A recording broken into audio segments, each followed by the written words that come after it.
সেই দিন অবশেষে চলে এলো। শিকাগো থেকে অলরেডি আমরা উঠে পড়েছি হচ্ছে ফ্লাইটে। আর কিছুক্ষণের মধ্যেই ফ্লাইটটি উড়ে যাবে আকাশে, আর মাঝ আকাশে আমাদের কাটাতে হবে 14 ঘন্টা। এই সবে মাত্র ফ্লাইটটি উড়ে গেল, আর ওপর থেকে নিচের ইউএসএকে দেখতে বড্ড সুন্দর লাগছে। ফ্লাইট ওঠার 1 থেকে 1.5 ঘন্টা বাদেই ডিনার সার্ভ করে দেয়।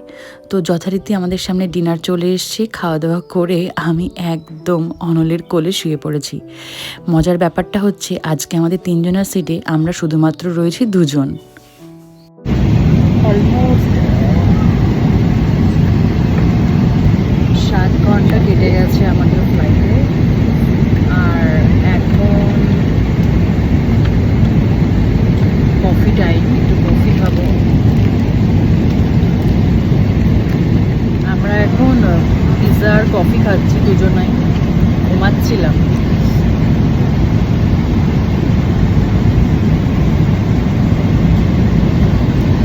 এখনো 7 ঘন্টা, আর ভালো লাগছে না।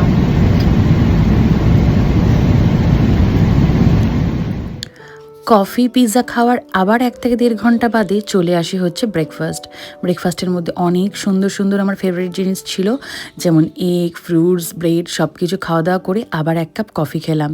এই করতে করতে বেশ মোটামুটি অনেকটাই ঘুমিয়েছি। অনলের সাথে একটু গল্প করছিলাম, একটুখানি ম্যাপ দেখছিলাম। দেখতে দেখতে বেশ অনেকটা সময় কাটানোর পর অলরেডি আমরা অনেকটা সময় কাটিয়ে ফেলেছি। আর এখন বাকি রয়েছে মাত্র 1 ঘন্টা 51 মিনিট, মানে বলতে পারেন আমাদের জার্নি প্রায় শেষের মুখে। এবার আমার যেটা হয়েছিল সেটা হচ্ছে আমার ভীষণ ব্যাক পেন হচ্ছিল, তো আমি ডাক্তারের কথা মতন বারবার করে হাঁটাহাঁটি করছিলাম। তো যাই হোক, অনেকক্ষণ যেহেতু বসে জার্নি, তো একটু তো কষ্ট হবেই। তো আমরা একদম নেমে পড়েছি হচ্ছে দুবাইতে, আর আমাদের ফ্লাইট একদম সেফলি ল্যান্ড করে গেছে। তো দেখা হচ্ছে আবার পরের ভিডিওতে।